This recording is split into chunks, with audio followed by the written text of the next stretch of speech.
giving you the real from A to Z surrounding the Dallas Cowboys. News, updates, rumors, transactions, takes, and more. So strap up, Cowboys Nation, and start your day off with A to Z Sports. Live with Will Steele. 3, 2, 1. Here we go.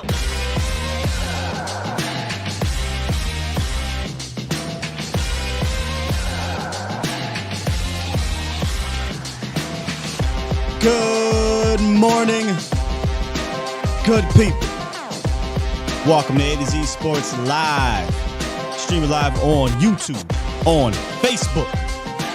And of course, I am your host, Will Skywalker. Still, boom! What's happening, people? It's Friday, and I know I said I was going to roll out the TV.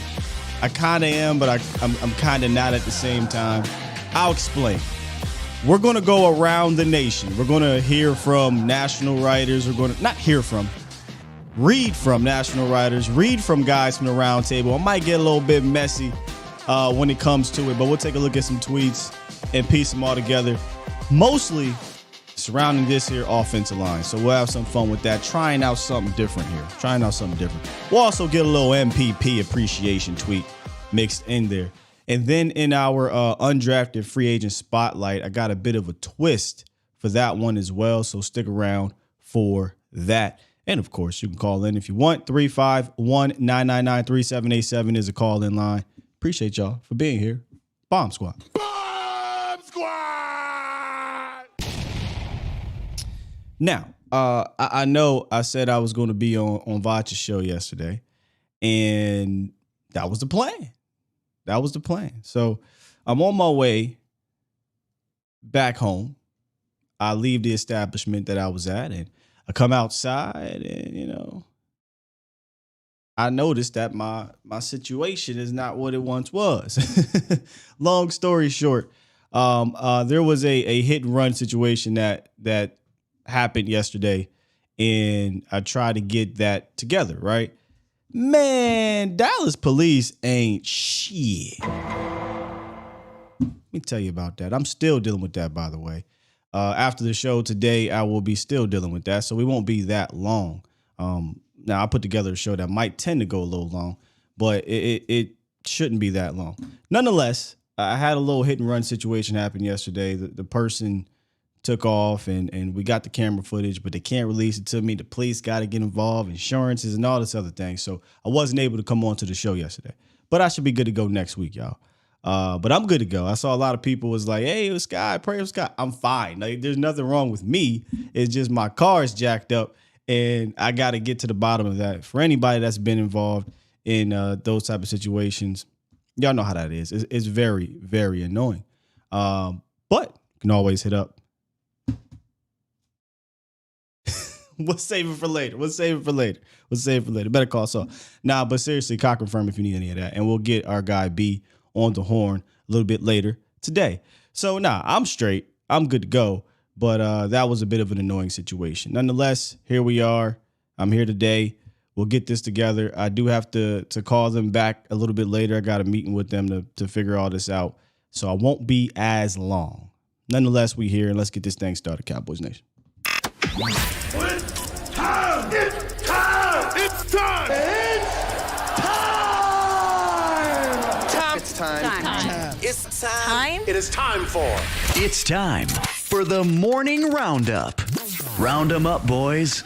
Oh, they do it. Hey, oh, they do it. Hey, yo. Tony Pollard is still on track, ladies and gentlemen, for training camp. .com did a little article that featured Tony Pollard surgery. We actually talked about Tony Pollard surgery with our doctor, Dr. Boothby, the tightrope surgery.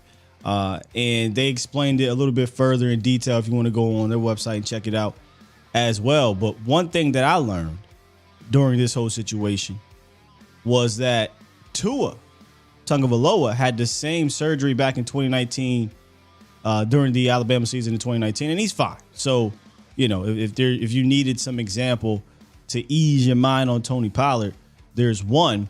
But at the end of the day, he should be good to go well before training camp. So you absolutely love to hear that, because I think what happens with Tony Pollard, maybe because of the injury, I don't know. And maybe because he's not as big of a name as Zeke, I don't know. But this dude is an absolute baller. I think we tend to maybe take that for granted. We got a baller, man. And if you got one baller, you don't need 3 Pro Bowlers behind him. You just need some dudes to complement that guy. And I think the Cowboys have that. Could they get better? Could they add dudes? Sure, they could.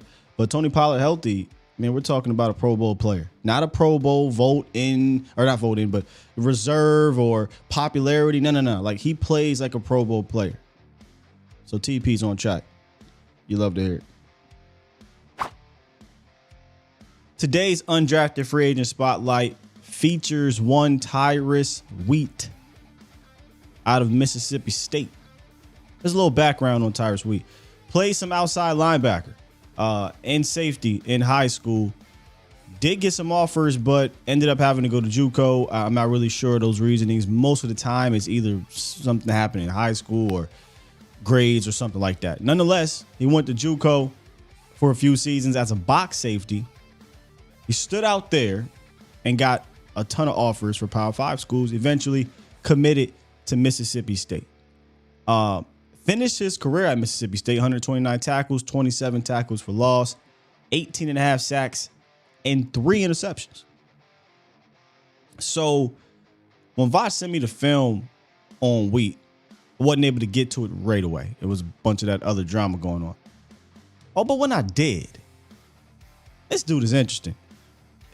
He's kind of a bull in a china shop physical player. This isn't a guy that has those athletic traits as others, but he's strangely a 2 or 3 level type of player, meaning he has the versatility to be on all 3 levels, because clearly he has a safety experience, right? He played some off-ball stuff, dropping back, and obviously he's a pass rusher, but very interesting player. And I'll let y'all listen to my guy Voch Lombardi break down Tyrus Wheat a little bit on the Voch Lombardi live show. Tyrus Wheat is a dude who's technically a power rusher. He runs a 4.6 40, so he's real fast moving forward, right? He didn't test really well moving side to side, but he was cool moving side to side on film or whatever. So he plays like a power defensive end or whatever, right? He plays like that. But when you watch him on film, he's blitzing from corner. He's blitzing from corner. He's playing the Mike position. He's lined up at Will. He's lined up at Sam, right? He's doing gap exchanges from the middle. He's doing gap exchange from the outside. He's working with his hands in the dirt. And I'm just like, man, this is what we really been talking about. This is really what we've been talking about in terms of, hey, Voch, the versatile Dan Quinn. Look at the depth that he's blitzing from. That's Voch Lombardi breaking down Tyrus Wheat. If you want to watch the rest of that breakdown, make sure I go run it back over on the volume. But of course, Voch crushes the film review. Here's what Dane Brugler had to say about Tyrus Wheat. Overall, Wheat doesn't have elite length or explosiveness, but he is a physical edge setter with the front 7 athleticism that will speak to different schemes. With his versatile skill set and motor, his best NFL fit is standing up as an outside linebacker in a 3-4 base. He had a 4th round grade on him. I did not know that. Between Wheat, Isaiah Land, Darrell Johnson, the Cowboys grabbed a trio of undrafted pass rushers. Like, I don't think I've seen them grab 3 guys like this in the UDFA market in quite some time. I mean, all 3 of these guys, actually 2 of them. Land was projected to be a 5th or 6th rounder, I think, according to Brugler. And then Brugler had Wheat as a 4th round guy. I mean, that's some damn value right there. And, you know, kudos to those guys for signing to the Cowboys, because if you look at the room, All three of these guys can't possibly make this team. Now, they may get to camp and Tyrus Wheat not being able to be as athletic, he might just get washed out against some of the better players on the team. So that it might not matter. Isaiah Land's size might come into a factor. Darrell Johnson, I think he's one of the more well-rounded dudes, but maybe he didn't work out. Who knows? These guys are undrafted. But usually the Cowboys hit on 2 or 3 of undrafted guys, and I just wonder if one of these pass rushers are going to be one of them. I just wonder if Wheat might be the underrated guy. Johnson had a lot of fanfare during the draft. Isaiah Land is probably the most popular one, with his athleticism, his speed, the sack king, right? But Wheat can play. I mean, he's not going to play at all 3 levels, but he has that experience at all 3 levels, and he's bigger than both of those other guys. He goes about 6'2", 260 plus. Doesn't have the speed, doesn't have the length. Bit of a bull in the China shop. Bit of A to B, point A, point B player. But man, when you get guys that have talent, these type of pass rushers that have talent, get them around Dan Quinn. Gets a bit exciting, man. Gets a bit exciting. So that's Tyrus Wheat. That is our undrafted free agent spotlight. If you want to see more film and hear more fantastic breakdown on Wheat, make sure to go check out Vosh Lombardi's segment about Tyrus Wheat. In fact, he broke all 3 of them down. Tyrus Wheat, Isaiah Land, and Darrell Johnson. So I wasn't able to be there, unfortunately, for that breakdown. And if you missed it at the top of the show, it's because I was involved in a bit of a hit and run situation. So, but we good to go here. Here's what we'll do. Again, like I said, it's not going to be a fairly long show. So get in where you can fit in, Cowboys Nation. And I also saw a super chat, so let me get to that as well. I'll take a couple calls right now, and then we'll go around the nation and hear what some national writers are saying about the line, hear what some our roundtable mates are saying about the line, and we'll get to an MPP appreciation tweet. Let me get to the super chat though real quick. DC for life drop one early Super chat in the show and said, "Glad you're okay, man. Let's freaking go." Oh, I'm good. I'm fine. No scratches, no bruises, no nothing. I'm good to go. It wasn't me. It's my car. But we all right. All right, Mr. Charlie Murphy in the building. What's good, see? What's up, big dog? How you doing? I'm good, bro. I'm good. Hell yeah, always, bro. Hey, so this undrafted free agent class that we just brought in, Yeah. it might be better than a lot of previous Raiders draft classes in its own, if you think about it. Raiders can't draft is what they say, yeah. Raiders can't draft for shit. Yeah. But no, I really like the 3 pass rushers that we brought in to kind of play with and see what's there. But I wanted to call in and ask you about the schedule.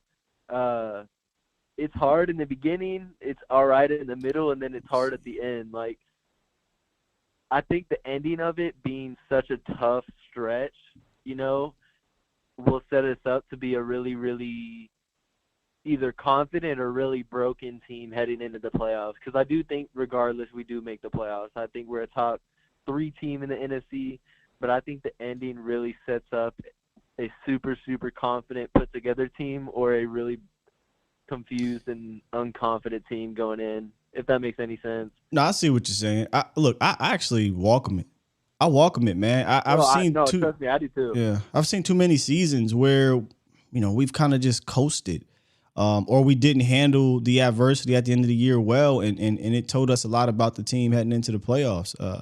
Last year, I thought it was trending that way. I was getting a little bit nervous because the injuries were piling up, the inconsistencies were piling up. And then you get to that Washington game at the end of the year, and it's like, well, why are we even playing our guys if we're not going to really go out here and work on things? This year, and with Washington, hopefully it means nothing. But when you close out the season, I mean, Seattle, Philly, Buffalo, Miami, Detroit, you're going to know about your team heading into the playoffs. You're going to know about them. No, 100%. You're going to know if we're for real or if it's going to be another letdown in the playoffs, 100%. Especially, like, you play Philly on the is the second Philly game in Dallas or on the road? I can't. The second Philly game is in Dallas. So we get Philly kind of earlier in the season, which is good because you don't got to deal with the weather too much. And we usually play well in Philly. I know we lost last year to them, but Cooper Rush was a quarterback, and we still fought back in that game. So Dak Prescott usually plays well now. No, yeah, we did. We normally take care of Philly. I'm not honestly too worried about Philly. The Seattle game is a really weird one with their receivers, and Geno looks to be playing really good. The Bills one in December is going to suck. And then the Lions are a dark horse for sure. I will say, though, I'm glad we're getting Aaron Rodgers out of the way early in the year before he gets going and they figure it out. You know what I mean? I think that's huge. Yeah. And it's going to be like, slaying the demon early in the season, the Aaron Rodgers demon off of our backs. But, yeah, I think it's a super cool, interesting schedule, man. I think it's going to make a lot of people shut up, like LaShawn McCoy or whatever. I hate listening to him, but you need to take his spot, man. You need to go in there and take his fucking spot. That dog's stuck. Well, we got our guy, man. Our guy there, Dave Hellman. I even reached out to Dave and said, Dave, I need you to just cook him. Not politely, but fillet this dude. Like, just respectfully, disrespectfully cook Shady, man, because he be giving him alleys, like bro, he be giving Dave alleys, and Dave just is so respectful and chill. Tiny Jim just, he just says it in the most eloquent, makes sense way. Couldn't be me. Yeah, couldn't be me. No, sir. No. It's hard because Dave doesn't even get mad. He knows it's a part of the TV bullshit game, but just 100% he knows that. Yeah. Says, I'm like, if you weren't good at football, like, you would never have this job. You are horrible at your job. But yeah, he was a great running back. But damn, you need to get him off. When are you gonna have are you on the volume attached to Vach, or like what's the moves coming up for you? What do you mean? I'm part of the Vach Lombardi live show. Yes, I'm part of the volume in that capacity. Okay. Yeah. Have they reached back out to you about maybe joining DallasCowboys.com? I know they did that one time.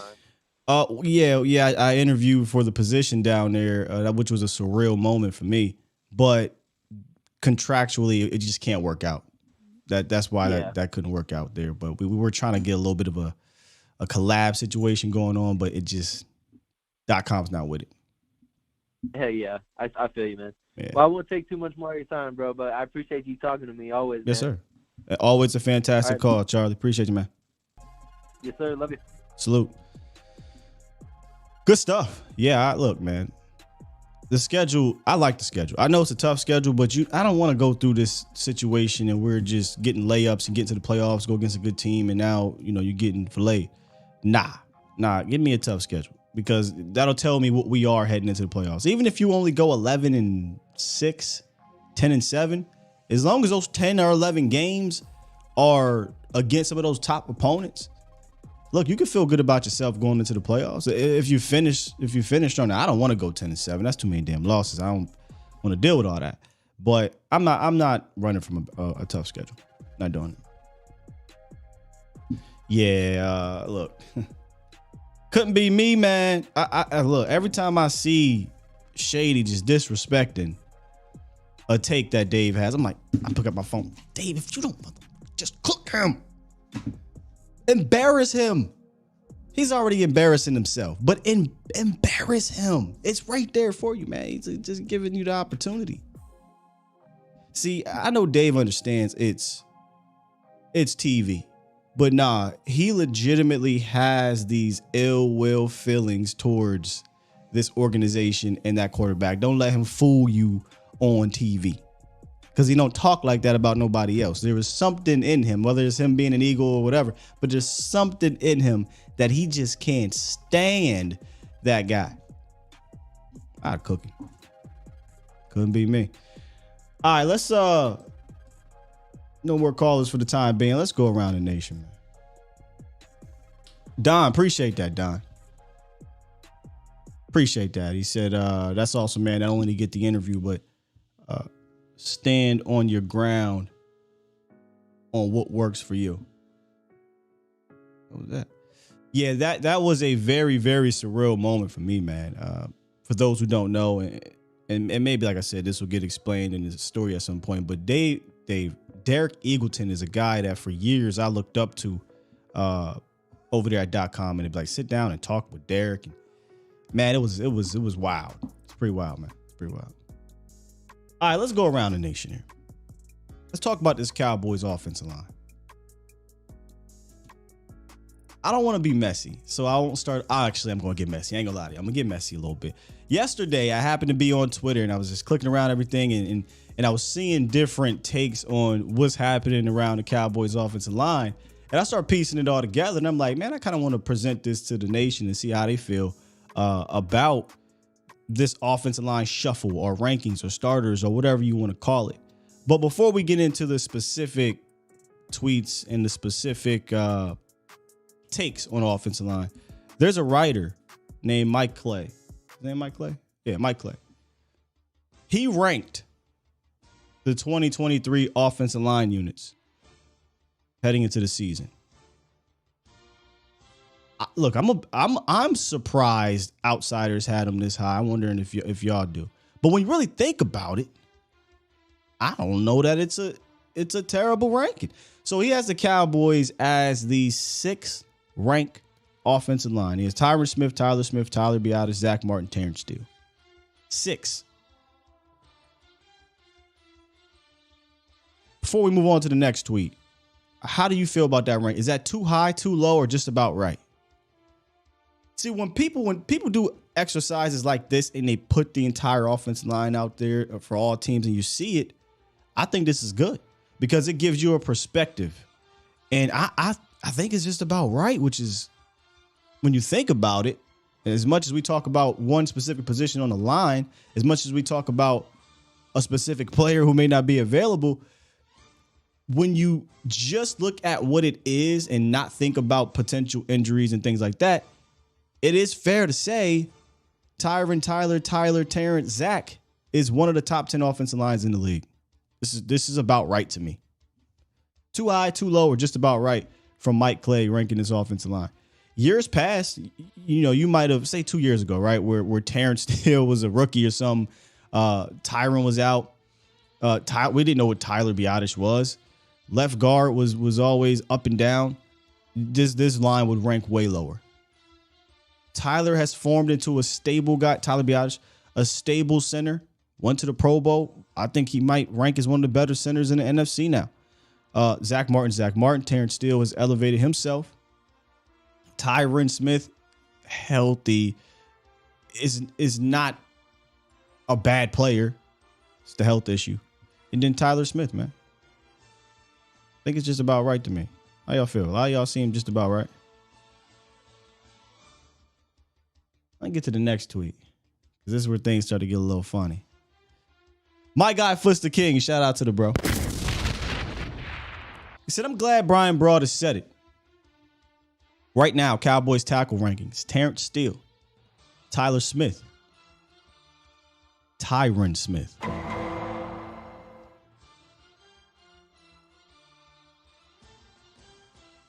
Go ahead and ask the same question. Is this about right? Are we too high, too low on certain players here? I don't think so. In fact, I agree.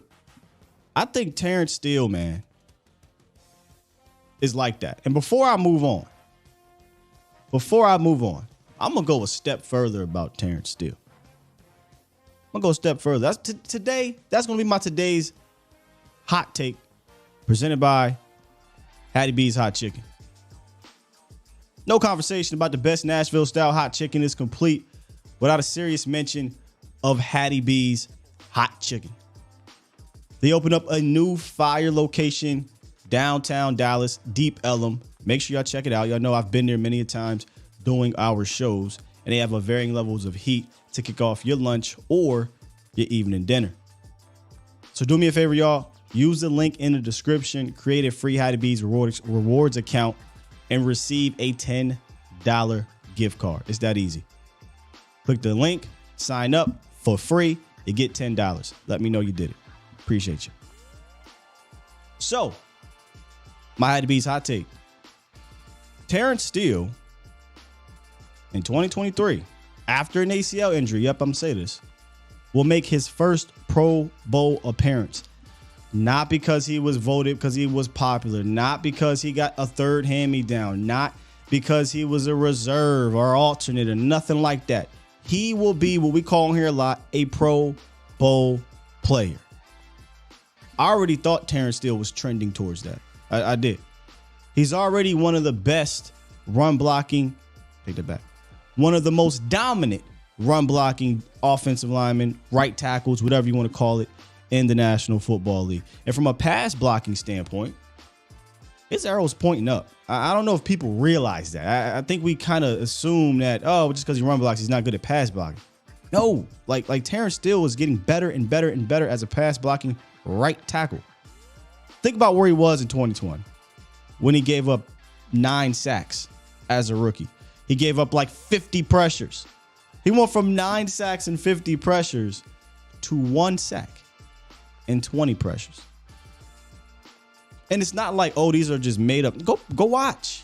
He's improved. So I think Terrence Steele is going to be a Pro Bowl player, Cowboys Nation. Too hot? Is that too hot for y'all?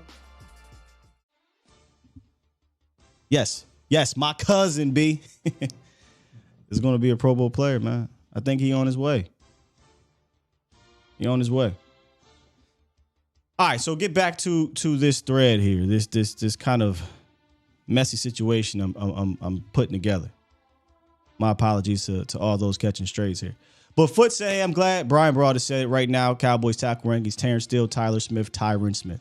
Then my guy Jonathan Owning said, anyone who thinks Tyler Smith is better at left tackle than Tyron Smith right now, you crazy.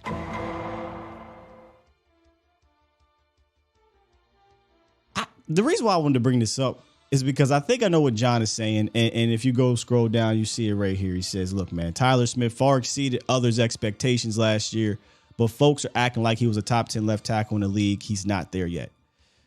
So, John,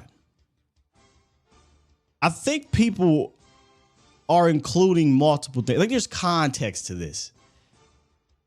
Is a healthy Tyron Smith that is not ailing with anything, dealing with back, knee, head, neck, arm? I mean, of course he's better than most tackles. If you give me a 2012 ready to go Tyron Smith. But that ain't the case. That ain't the case. Bobby Belt followed up and he said, look, Tyler certainly has a ways to go. But given what we saw from Tyron at the end of 2021 and a concerning training camp showing before getting hurt in 2022, I don't have much confidence that his left side work will look better than what he did on the right side last year.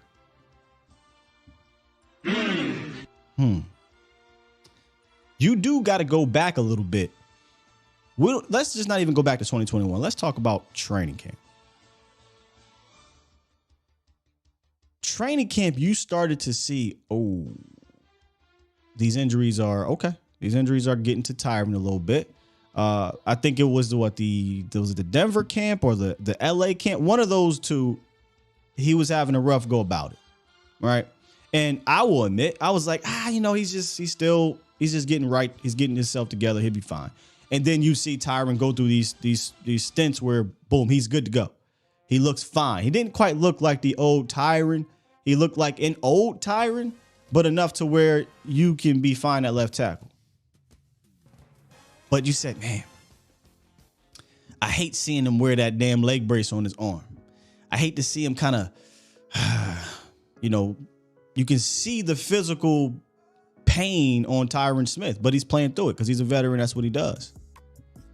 But when John said you're crazy if you think Tyler is better than Tyron, I think there's a little bit of lack of context here. I think what people are saying is, I don't trust Tyron, number one. And Tyron isn't the same guy as he used to be. We could put a caveat. We could say, if he's healthy, if nothing happens, I get it. But y'all know the numbers. 2, 11, 4. I can't ignore that. So John, when you say, and John If John watching this, he probably, oh no, I'm calling it the show. So John, when you say, people are crazy if they think Tyler Smith is better than Tyron, I think it's more of a we prefer, or they, if you're not part of me, prefer Tyler over Tyron because we just don't trust Tyron Smith. Can't do it. Won't do it. So Cowboys Nation. Is this ranking right? Is John also right? Saying we're crazy if you think Tyler's better? Or is Bobby's explanation here kind of where everybody is at? And he doesn't include the injury aspect, which, look, man, I would be leading with that. But I think this is kind of a fair take here. I mean, look, you could see the wear and tear on Tyron actually affecting his play. Now, look, I'm not trying to sit here and put a let's go or somebody in front of him. You're absolutely going to start Tyron at left tackle to start the season out, but it's no longer a matter of if, it's a matter of when. And now the win, Cowboys Nation, the win isn't even about the season. You got to worry about, can Tyron make it out of camp? Like I get he's a veteran. He probably doesn't need preseason, but damn it, he need to practice. So now every day of practice, this is serious. Every day of practice, I'm gonna be looking for reports, or when I'm down there or watching it at the Star or out in California, be like, hold my breath every single snap. I hope Tyron Smith don't pull his damn muscle off the bone again. So that's around the nation talking Cowboys offensive line. Wanted to try something a little different here. I know I got a little bit messy with it.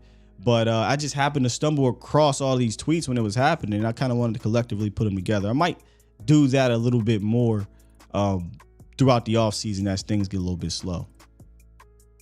Before I jump back into the chat, man, look, see, this is what's funny about this. I bring up a little bit of mess, right? And Vach calls in. Vach loves some damn good mess. What's good, bro? First and foremost, I love good mess, no matter what time it is, early in the morning, late at night, in the afternoon. I love some good mess. Listen, but I just kind of do want to give my my little, thoughts and take on it or whatever. I think it's a combination of Tyler did way better, than we thought he was, yeah, and Tyron did way worse than we thought he was going to be. Right, like those two things put together make this thing kind of weird, perplexing, if you will. Then it's the whole idea that Tyron got to sit out for a while, show up, and then day one he just got to go play right tackle, something he ain't done in a while, and he was cool at it for a little bit. But I just think people ultimately worried about the health. But if this is just a tackle for tackle situation, I kind of like, Terrence Steele first. Then I kind of like Tyron Smith. Then I like Tyler Smith. Now, are you floor guy or are you ceiling guy? Because I think Tyler's going to be better than all of them. We just talking about today. And if we're in team building mode, then, yeah, you might want to put Tyler at left tackle and let him fly and let him learn and let him develop. But if you're in win now mode, you got to think about the idea that if Tyler is not playing tackle for you, then, if Tyler's playing tackle, then you dealing with a, question mark at left guard or whatever. We don't know what's going on with, Chuma, Doga, Austin Bridges, whatever. So it's almost like even if Tyler is better than Tyron, you still need him, lined up like that because you don't know what your left guard situation looks like. So we'll probably just do Tyler for one more year at guard. Then Tyler is going to eventually develop and be better than those dudes, in my opinion, unless, Terrence keeps getting better or whatnot. But I think we just can't look at what Tyler did last year and go, oh, snap. He's all pro Tyler Smith now. You know what I mean? He still got his growing pains, and he still has some film that I didn't like last year. But as long as Tyron's held together with that duct tape, man, I think he all right. Now, when he gets hurt, that's a whole other conversation. That's where the conversation starts. Is it Tyron held together with duct tape, or is it healthy Tyron? Those are two different Tyrons to me. And all you got to do is pop on the end of 2021 and training camp in 2022. And I don't really want to hold it against him at right tackle. Right tackle, he ain't played that position in 10 years, so I ain't really talk about right tackle. But if you want to include that, it wasn't looking good over there either. So is it duct tape Tyron, or is it healthy Tyron? Because if it's healthy Tyron, I mean, this isn't even a conversation. If it's duct tape Tyron, We about to find out because we didn't see enough of duct tape Tyron at left tackle last year. We didn't see it at all, actually. You know, man, every time somebody put a microphone in his face and he say he's in the best shape he's ever been, or he feels this, or he feels the best that he's ever felt, that mother just cringe a little bit and say ouch right after he say it. You know what I mean? Like you know, we just at this point where we just can't be believing Tyron Smith when he says that he's healthy. But when Tyron Smith is healthy, I don't think he's sure he's not the demigod he used to be, but can he still be a top 15 tackle for you? Now, personally, I think Tyler Smith at guard is a damn Pro Bowler right now. He's an all-pro guy right now. But if Tyron Smith is still a top 15 guy for you, then you're just going to have to roll with that configuration until he lays down and go out. It is what it is. And you have to, because I think they backed themselves into this corner by not really taking the left guard. Like, my whole plan was when they brought Tyron back was, I'm cool if Tyron just swing. Like, if Tyron's going to be the backup, get you a day one left guard or sign you a left guard for agency, whatever the hell you want to do, and now you can roll with Tyler, that left guard, Tyler, Biotish, Zach, and Terrence, and you got a quality swing tackle, a guy who we know cannot hold up. So what's the best way to get the best value out of him? I think is to allow him to come in if somebody gets hurt. But I don't think we can just ignore. Like, this isn't a situation where it's like, Tyron Smith will be fine. He won't. We know he won't. So I can't ignore the fact that this dude's going to go down. And when he goes down, that sucks. And your best ability is availability. So not only is he not available to be dependent on, but when he is available, he's duct taped and banged up. The last time you saw like a healthy Tyron come into the season and playing like a healthy Tyron was the start of 2021. And he was good. But after he got hurt, that's when the question marks rolled in. But it's a fun conversation, and one I think Cowboys kind of backed themselves into by not taking the damn guard. Yeah. One more thing to it, though, man. You know, since it's Friday and we just trying to kill some time, get you a little content to get you to the weekend and all that. Yeah. Tyrus Wheat, man. Tyrus Wheat. So I was watching, right? Yeah. And I always tell people, man, I don't mind watching film late because I like to take my time and really figure these dudes out. So I'm just now getting to the pass rushers or whatever. Tyrus Wheat, Darrell Johnson, and Land. I kept calling them Likely yesterday. Isaiah Likely. I just kept doing it, but I didn't have nobody to but I didn't have nobody to correct me or whatever. But I was watching Tyrus Wheat, and he don't look like the rest of them, right? And I understand, Raj, you're overselling it, you're hyping this undrafted dude up, he undrafted for a reason. Sure, but teams also suck at drafting. Like, this don't look like a dude that shouldn't have been drafted, Will. Still, I'm watching him, and, traits-wise, like you said, you're either floor guy or you're ceiling guy. So maybe his ceiling isn't the highest, but he's still 260 pounds, run a 4.6, plays linebacker, plays Mike linebacker, outside linebacker, has played box safety before and can also, like, get on the edge and put his hands in there. And I'm watching this dude, man. I'm like, man, how this dude fell this far? How this dude didn't get drafted? And I'm looking at him, and everybody is excited about Land, like you said, and they are excited about Johnson, but I'm looking at Wheat. Like, one, he might be, like, the better right now dude. Land got some work to do. Like, he may be the better right now dude, and Wheat might be the only one that can make the actual roster this year, in my just my own personal opinion. I think Wheat is the dude that can make the actual 53 roster right now because he's the only dude out of those three that can run on kickoff, that can do like punt return stuff, punt block stuff. You know how we'd be watching Dorrance Armstrong? He'd be on the punt block. Go ahead. No, I mean those dudes. Land could probably do that, but I think he's the only dude that can play at all three levels. I mean, think about it. You're not putting Land. I mean, look, Land's going to play some backer because of his size. They're trying to work him out, but there's no trying with Wheat. Wheat did it. Wheat was a box safety. Yeah. Wheat, you joked about it. He blitzed from corner, right? Wheat was moved all over the place. So I agree with you. I think he is the highest floor guy of the three. It just don't look right because he's not as explosive. He's not as traitsy, but he has the experience at all three levels that those dudes don't. And this, we need to find a new nickname for this defense when it comes to versatility. This is the most versatile defense that I've ever seen the Cowboys, possess in my time watching. They want guys that are versatile. Between Land, Darrell Johnson, and Wheat, who's the most versatile guy? Wheat is the most. And look, Yeah. love what you said. Like they got Land at linebacker because he like 230 or something. They trying to figure out what to do with him. Right. Wheat is a linebacker, right? He is a linebacker. He is an edge rusher. He is all these things.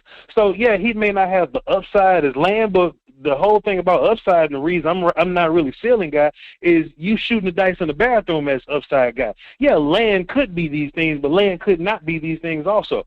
Wheat looks like he's a run defender already. He's a nuanced player already. And look, man, shouts out to Liberty and shouts out to where you go, North Carolina, Florida, A&T Junior College. You know what I'm saying? You know what I'm saying? Wherever the hell Nick Cannon was playing drums at, right? I know you went to them schools, man.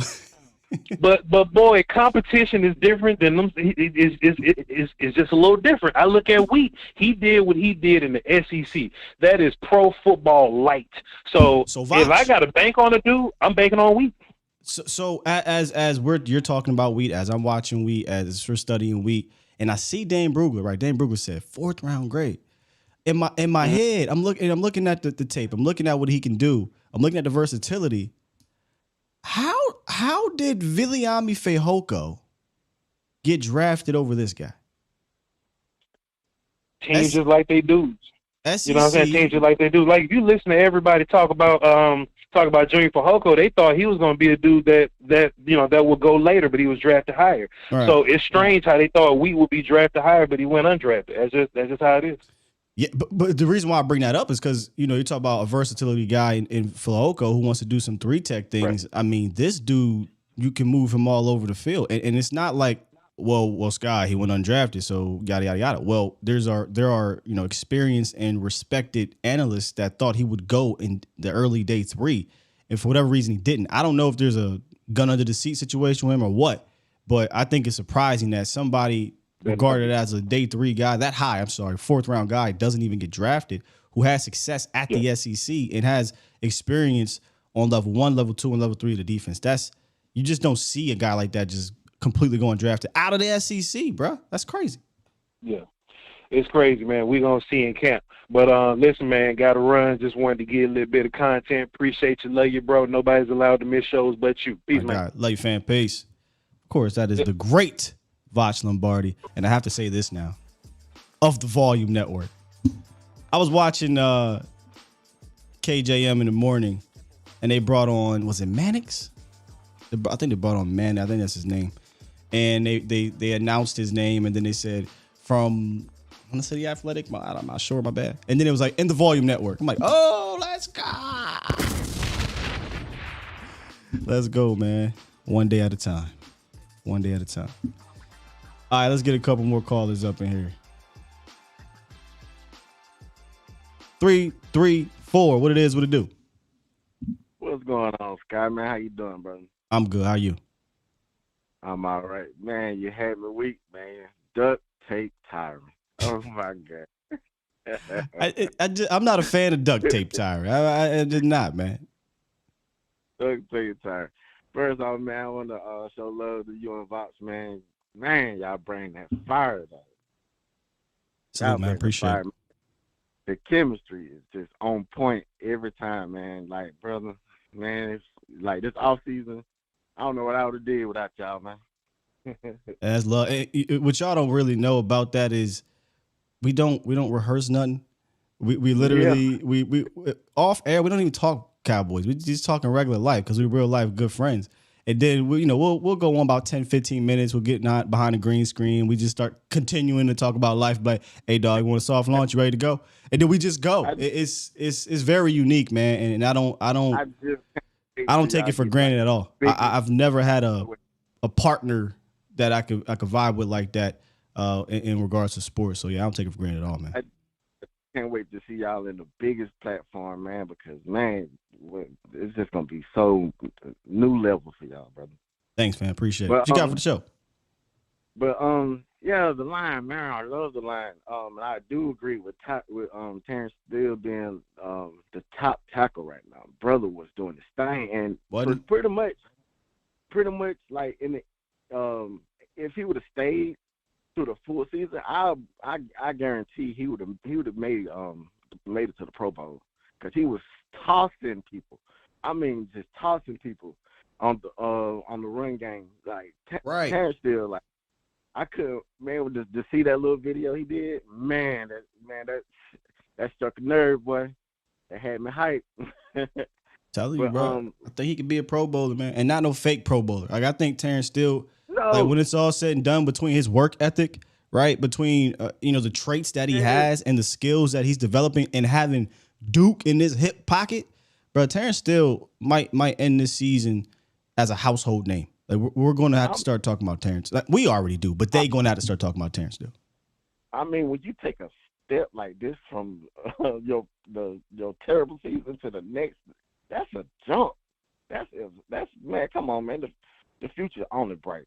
And another thing about Tyler Smith. I mean, man. I'm gonna say Tyron first.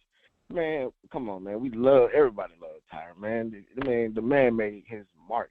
Yeah. Hall of Fame, sure. Hall of Fame. Don't get me wrong. Love Tyler.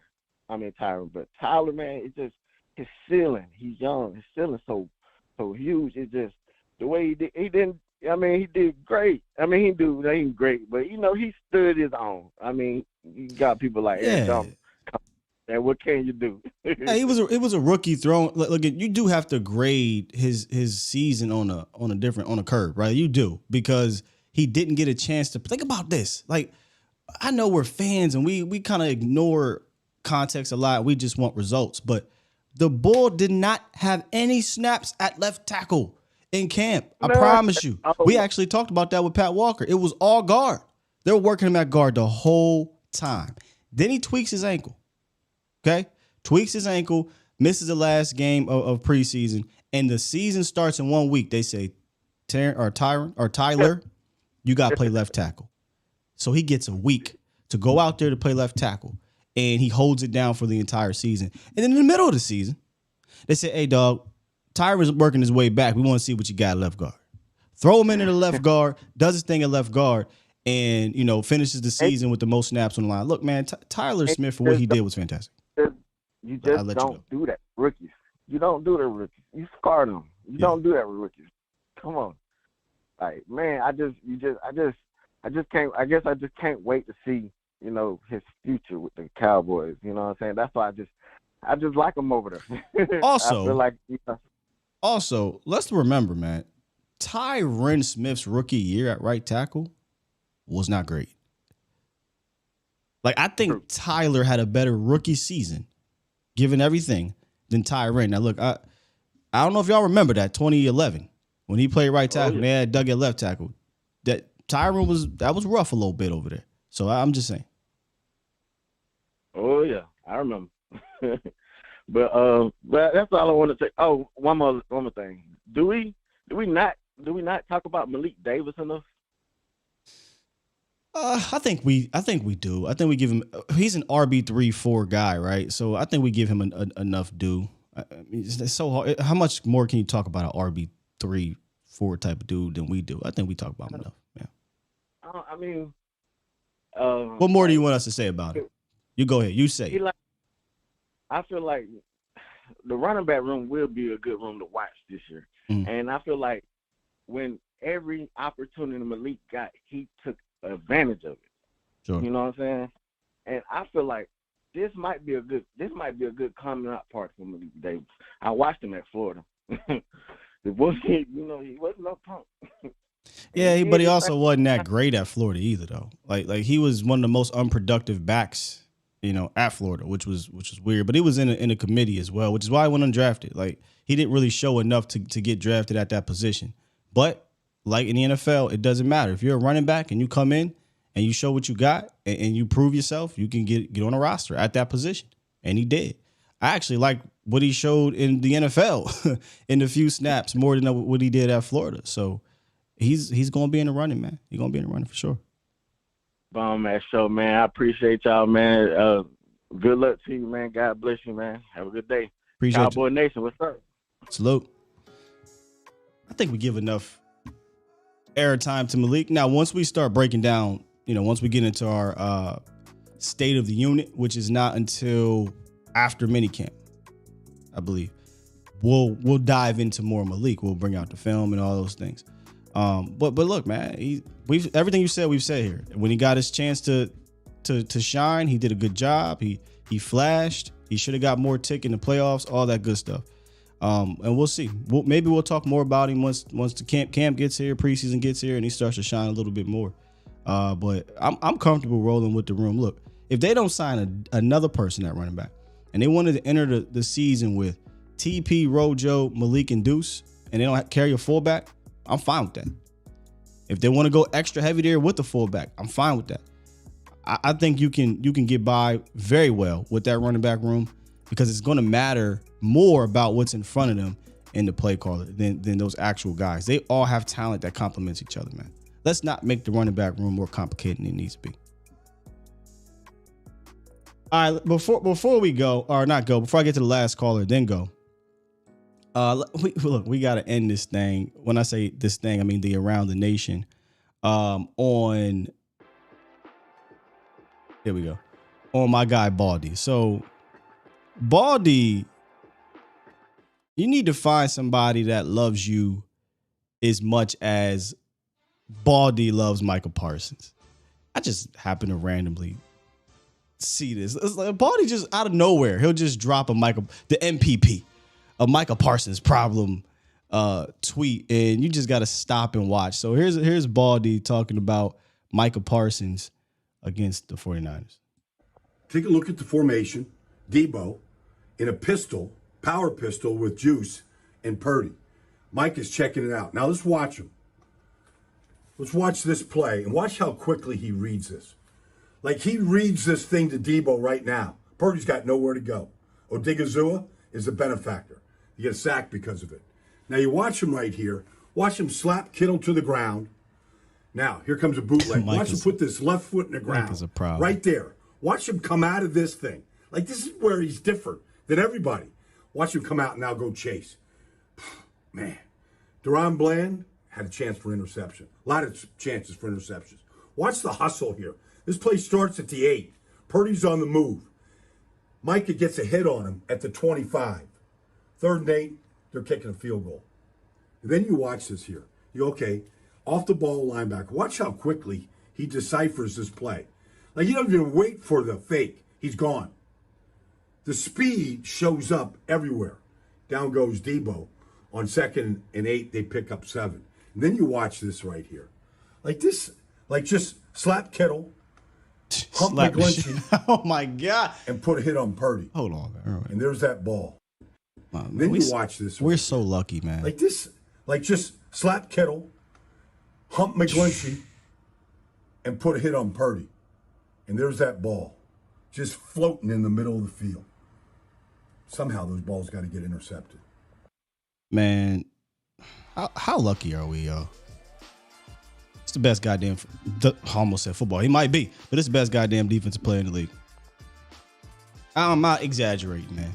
So when people get concerned about Micah Parsons putting on extra weight and muscle or whatever, don't be. This dude is an athletic freak. He'll carry it well. He'll be fine. I don't care where they put him. I don't. And I think Stephen Jones even said it. Look, he gonna get paid. Y'all could quabble and squibble and whatever over defensive end linebacker when it come to money. He gonna get paid. I ain't got no choice. I ain't gonna have no choice, man. And he don't let dudes like this just walk away. So I'm not worried about Micah Parsons getting the bag and being here. We are extremely, extremely lucky to have that kind of player on this team. Shout out to my bro Lee in the building. Lee, I remember, because I was still living in the Berg when that happened. I remember when you went down to Dallas, down here in Dallas, and interviewed for the bus drive. You told us the whole story. It was a JG and Jerry, and it's kind of crazy how life works, huh? That's wild, man. But shout out to you, fam. Let's see here. That man got bigger and can still run with Jamar Chase. Facts. Miss Sheila, she said he the truth. Facts. Lemitra, if we could, I'm sure they would, but they can't pay him right now. However, Trayvon Diggs, hold tight. We will be talking about that next week. That, and I think I want to dive in a little bit to Stephon Gilmore. Shout out to my guy, John. from DMV Fanatics. I'm gonna hit him up. If you listening, John, I'm about to hit you up, man. Trying to get you on next week. One more call. We'll get some supers if we got any more here in the super chats, and then we're gonna head out, man. It's crazy, Lee. I still don't understand how all this is happening. B, my apologies, B. I did not mean to keep you on hold that dang on long, but we got you in here, man. How you doing? I'm good. That's okay. During the delay, listening to the great Vach Lombardi, I was trying to figure out a strategy for you on dealing with this hit and run issue that you're having. See, tell me about my guy, man. So I was not driving or anything like that. It was actually parked. So I'm good. That's why no harm on me. I'm straight. That's right. That's the best thing of all. Right, exactly. And I come out to get my whip, and I notice I don't remember that being there on my light and being there on my bumper, which is this massive situation that I'm gonna have to get completely replaced. So I'm like, all right, well, don't trip too much. Let me go see if there's cameras. There's cameras. So I went back into the establishment. It was like, yeah, but we can't give you the footage. You got to call the police. So I called the police, B, and I'm there for hours, man. And nobody showed up. So I just had to leave my information, and eventually I left. And I got to deal with that here in the next half hour. So, yeah, man, it's a no. Yeah, you're low on their priority, unfortunately. And I was asking around, and people were telling me, yeah, the Dallas police don't really care about this type of stuff. I'm like, come on, man. No, they really don't. Yeah. I guess that's the dirty little secret, right? Yeah. Well, I mean, so were you parallel parked? Is that what happened to my No, back just I don't know. I didn't get a chance to see the footage. I didn't even see it happen. Like, the person didn't leave a note. They just gone. It just destroyed my bumper and just dipped, and my light and just gone, man. Right. So here's what you need to do. Maybe you've already done it, but you need to report it to your insurance company, and then your insurance company will, more than likely, they'll just go ahead and take care of it, right? And so they'll try to find out who the insurance company is, if there is one, which, maybe somebody who acts like that doesn't have insurance. Who knows? But that's what I was thinking. That's why it's really important, all you listeners out there, it's really important to have uninsured, underinsured motorist insurance for situations like this, as well as make sure that you have collision insurance on your car as well. But they'll probably just take care of the damage to your car, and if they can find the guy or gal and insurance company, then they will attempt to get a recovery from them. You'll probably have to pay a deductible, but they'll try to get your deductible back. The frustrating part for you, and I've dealt with this with a lot of clients over the years in similar situations, is the Dallas Police Department just doesn't care.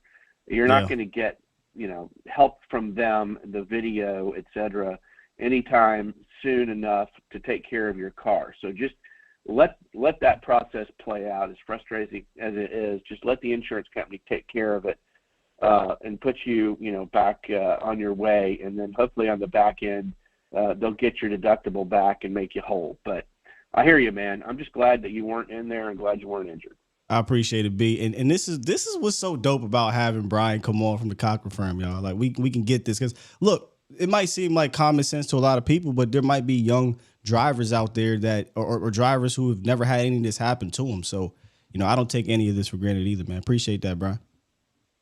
Yeah, absolutely. I mean, my point is beyond a little bit your situation. There are situations where you have accidents with people who hit and run, and they end up hurting you or people who are in your car. And if you don't have uninsured insurance on your policy, then you're screwed. You are shit out of luck. So I'm telling you all out there, and it's not that much. Make sure when you talk to your agent, when you renew your policy, make sure that you have uninsured, underinsured motorists. Will, you wouldn't believe it, but about 40% of our Texas drivers don't have insurance. So if you're driving there without uninsured, underinsured insurance, you are at risk. So that's my weekly tip to A to Z Nation for you. I learned that not necessarily the hard way. I accidentally found out I had the uninsured insurance years ago. I'll make this long story short. My car got hit again, parked. I was on my way to bed. I heard this loud crash. I'm like, dang, that sucks. Then I'm like, let me go outside and see what's going on. I take a look, and it's my car that somebody ran into from the back, and it didn't hit somebody else's car in front. Long story short, it was totaled. And the guy who hit my car apparently was uninsured, and he did it swerving from another person who flew out into the street. Nonetheless, insurance tracks everybody down, and I found out that the guy was uninsured, but I had the uninsured insurance situation, and boy, did that save me a lot of money. Yeah, I'm looking on your chat. The Guru says usually uninsured insurance comes with new policies in Texas. Only if you ask for it. Insurance companies and their agents are notorious for not offering it and making sure that you understand that it's a very necessary part of your policy. Sometimes people look at there like, oh, I don't want to pay that, and they opt out of those coverages. And then when something like this happens, they're not able to make a recovery, and they get mad at their agent, and it's just a frustrating process. So just make sure that you have that coverage. You need full coverage in Texas, and be safe on the roadways. What show are you getting Cowboys talk and legitimately getting some fantastic information about insurance and motor accidents? I mean, just not happening, man. But B, what do you got for me today for the Dallas Cowboys? What's on your mind? Yeah, so we haven't talked since the schedule came out, and man, I love ripping into a good schedule. I know you guys have talked about it ad nauseum, so I won't be long. But I kind of broke it down into 5 parts. So bear with me. So I think the first 4 games are a sprint. At Giants, Jets at home, at Cards, Pats at home. They really should come out of that 4-0. 3-1 at the worst, but 4-0 and they're off to the races, right? I agree. And then you got what I call the California Gauntlet. That's at Niners, at Chargers, and then Rams at home. Oh, I like that. California Gauntlet.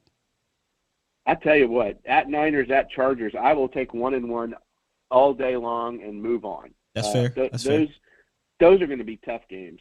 And then, the Rams are the Rams. You never know what you're going to get from them. They play Dallas tough when they come here, but I see that as a win. And then, you can't really categorize this game, but at Eagles is just going to be a bloodbath both ways. And I don't see coming out of there with a win. And then I got the third part of the schedule. I call it Run It Up. And that's what you got: the Giants at home, at Panthers, Commanders at home, and Seahawks at home. And you better be 3-1 coming out of there, because then you get into the fourth part, which I call You Are Who You Are, after Parcells, right? Eagles at home, at Bills, at Dolphins, all 3 playoff teams, potentially all 3 Super Bowl type contenders. Yeah. And I got us realistically, I think they beat the Eagles at home in the revenge game, but they could easily lose at Bills, and then Dolphins is a trap game, so I'm worried about that game. And then I call it Breathe, which is the 5th part, and that's Lions at home and at Commanders. Depending on how the Commanders are this year, that could be a tough game.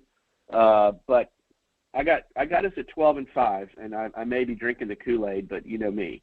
I think it's a fun schedule, though, and that's, the California run is going to be really interesting, and hopefully they'll have some good momentum coming off the first 4 games. Man, y'all hear B spitting this in here, man. I love the breakdown that you got for him. But here's my little pushback, though, B. My one slight pushback. Yeah, here push me back. Is the breathe part. Look, I get Washington being potentially a breather, but the Detroit Lions, they don't breathe on them, bro. Do not sleep on that situation right there, man. Dan Campbell has those guys. They play tough. They played the Cowboys tough last year, right? That game was close up until the last 6 minutes of that game, and then they went on a ridiculous run and really started playing like a playoff team. And they just couldn't get in because they went on the run too late. But I think Detroit's going to be. I think you got to include them of that tough part of the schedule. That's really it, though. I love the breakdown of the rest of the schedule. Well, yeah, Detroit always plays the Cowboys tough, and that's true. I think by the week 16 or the week 17, which that will be, we're gonna know a lot more about this team and are the Lions a legit playoff contender? Yeah. You know, they are. Jameson Williams will be back by then. We'll see. It could be interesting. If you had to pick one game on the schedule, I don't know if you have the schedule sitting here in front of you, but I do. What would be the turning point game? I mean, look, this is all guessing. This is all just for fun because you never know where the turning point game is going to come. But what game do you think has the potential to be the turning point game for the Cowboys? Meaning, hey, even if they're doing well, that game kind of just sets them off to being nuclear. Or if they're battling and they're kind of floating around 500, this game flips the script and they go on a run. Or if they're just playing bad, and then this game they get the W, they go on a run for a playoff run. I tell you, the game that jumps out at me is the Seahawks at home. Oh, because if they haven't done well against the Giants at home, at Panthers, and then Commanders at home, look, Commanders, they always play Dallas tough in Dallas. Yeah. So, if we stumble against them, and then you got the Eagles coming in after the Seahawks, that Seahawks game, people will be circling that and saying, that's a good one. This is a key game. You cannot go into the Eagles at home on a 2-game losing streak. So, and you need some momentum. Seahawks are going to be tough. I mean, we've seen what they were able to do last year, and I think they'll continue forward. So, if you ask me now, I'm saying, and that is 2, 3, 4, 5. That's like week 11. 13 the Seahawks, yeah. Yeah. So that's a huge game. What about you? Which game do you say is a turning point? For me, I got Philly week 9 at Philly, and here's why. Okay. I agree with you that I think we should get off to a fast start in those first 4 weeks. That California gauntlet is going to be one, right? Like you would love to split that one between San Fran and the Chargers. Then you get the bye, and you get the Rams, which is not going to be an easy game either.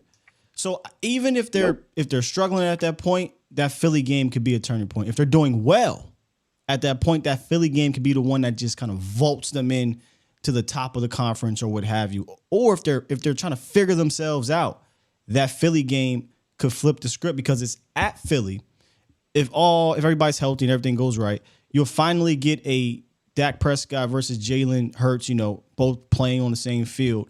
And then after that game, the schedule isn't that tough for the next 4 weeks. Now, look, every game is going to be tough, and I respect Seattle. But you get 4 out of the next 5 games are at home, right? You get Washington at home, you get New York at home, you get Seattle, and you get Philly again at home. But I feel like no matter where the Cowboys are at in their season, that game is such a statement game. It's a revenge game, number one, right? They lost to the Eagles, at home, on the road last year in a game that was extremely important to potentially flip the tide early on in the season for the NFC, in the NFC period, not just the East. But it also can be one of those games that just vaults them into a different stratosphere if they're doing well. So I got at Philly week 9. I hope that the at Philly game will not be a must-win to flip the script in a positive way game, because you do not want to have to go into Philly thinking you have to win to stay competitive in the division. Yeah, man. Look, all these division games. Giants, they can't beat us. But all these division games, they're going to be tough, man. They're going to be tough. Yep. Well, look, B, I can't wait. I can't wait either, man. I cannot wait, and we got a long way to go, so we got to slow burn this thing. But look, I appreciate you coming on here, not just talking Cowboys, but dropping all of that fantastic free information, Cowboys Nation, that you do, man. So I'm certainly open to whatever you want to call it. But if the listeners have any real legal questions that I can help them, when we do our weekly call, they can certainly maybe put it in the chat for you, and we could tee it up. But yeah, that'd be fun. Yeah, just to give people just good practical advice. But real quick, so we're at the Cochran firm, represent people who injured in car accidents. We give advice to anybody, but we represent people who get injured in car accidents, truck wrecks, motorcycles, drunk driving accidents, things like that, workplace injury. We're 1-800-THE-FIRM, www.cochranetexas.com. And we've been around here almost 20 years, Will, serving the community because, as you know, Cochran cares. Cochran cares, man. Appreciate that, B. Make sure y'all contact the Cochran firm via website, via call, what have you. You got a kind of a small example of just what B and Larry can bring whenever you need help, man. And if you missed it, run it back, and you'll get a good example of it, man. Appreciate you, Brian. All right. Thanks a lot. Have a good week. We'll talk to you next. You as well. Have a good weekend, man. Salute. Man, that was the best one yet by Brian. And it was came from an accident that happened, man. So we appreciate Brian from out the Cochran firm. I happened to look in the chat, man, and I don't know if this guy's new, but Alex said this guy's way too negative. Cowboys looking like dogs. Who, Brian? You knew. Brian is not. Brian will look on the bright side when there ain't one. And he said they're going to go 12-5. So I don't know how that's negative. And if you're talking about me, we believe 12-5 is the floor here. You know, double-digit wins is the floor for the Dallas Cowboys. So if you're new, that's cool. That's cool, man. That's cool. Welcome to the party. Welcome to the party. We're not here to massage feelings. We're here to keep it real. That's what we do here, man.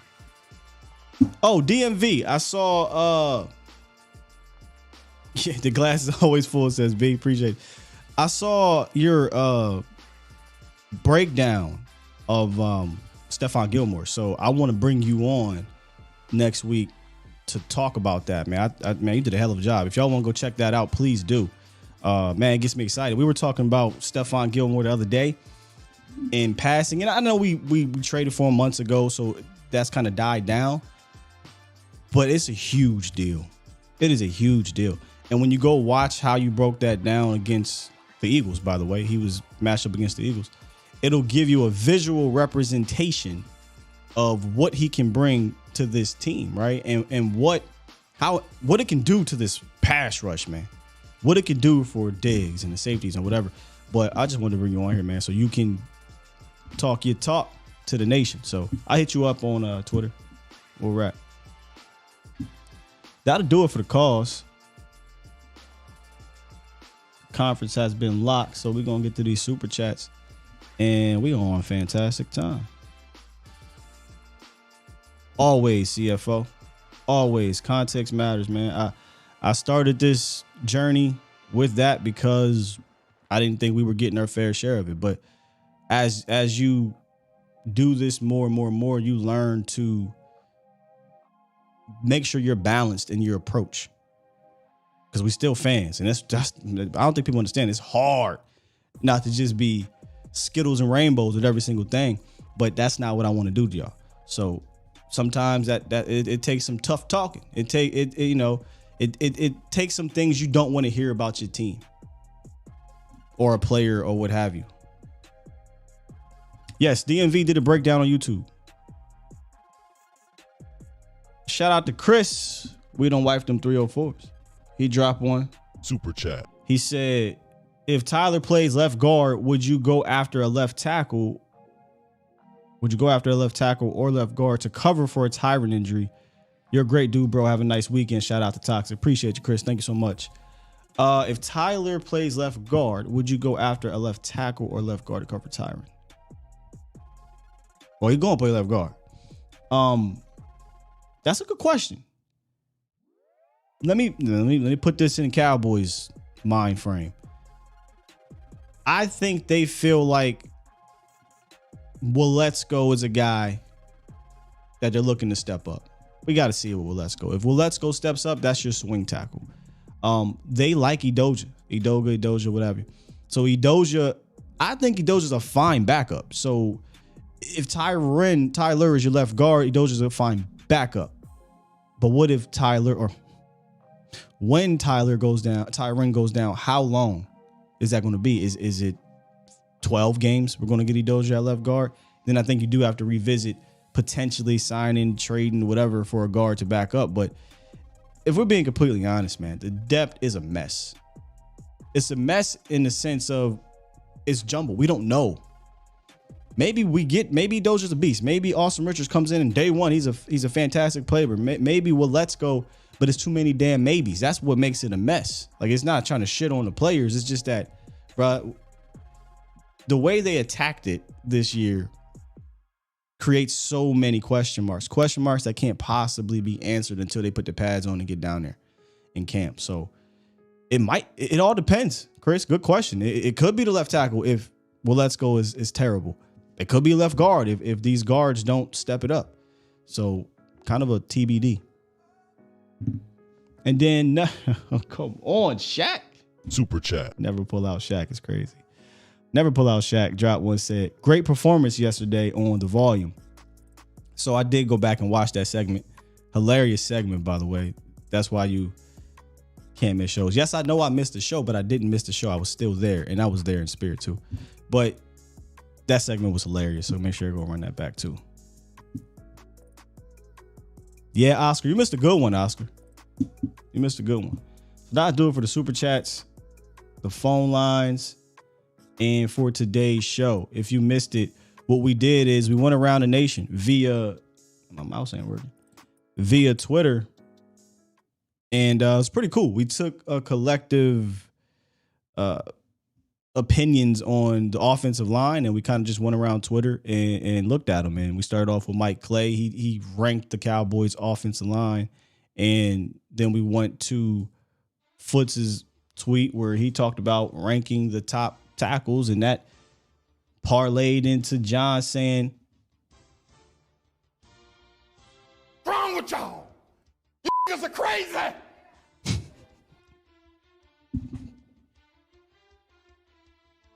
I'm going to clip that for John. When I go back to Cali, I got to meet up with J.O.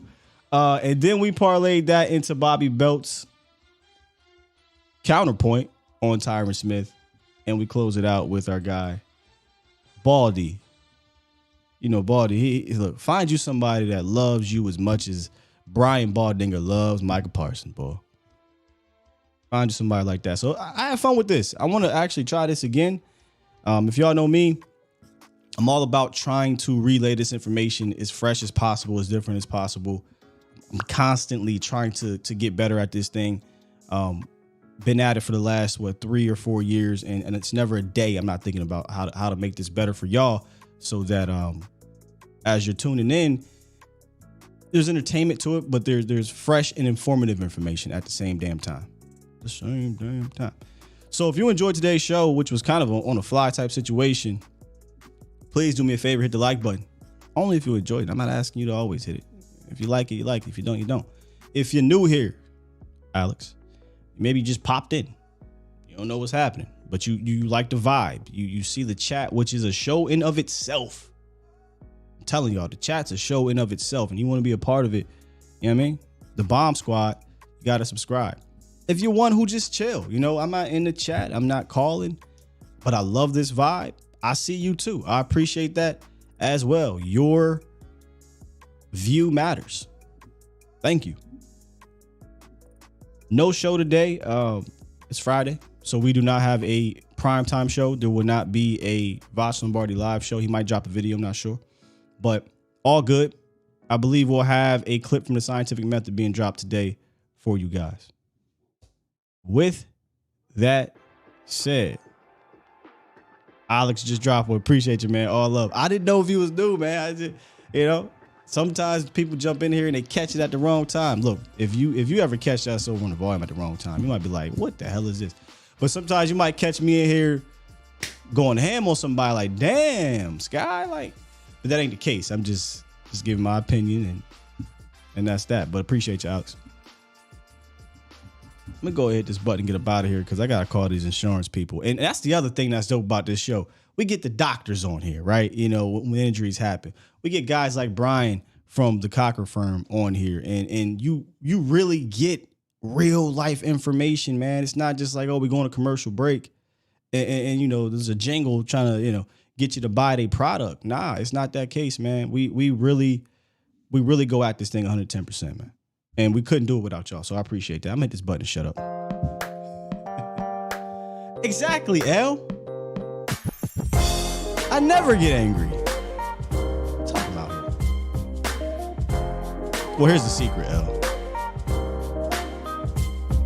I'm always angry. You do, Joe. Sometimes you definitely gotta.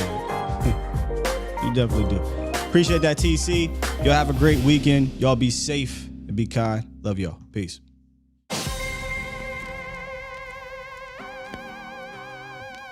Oh, man, the Laker game. Look, if they can give me 7 of these and they don't win, I'll be fine. I don't expect them to win this series. But damn, LeBron? See, if it was Kobe, I'd be really hurt because Kobe's my guy. LeBron's not my guy. He just played for my team. I only need him to come on now. Step it the hell up.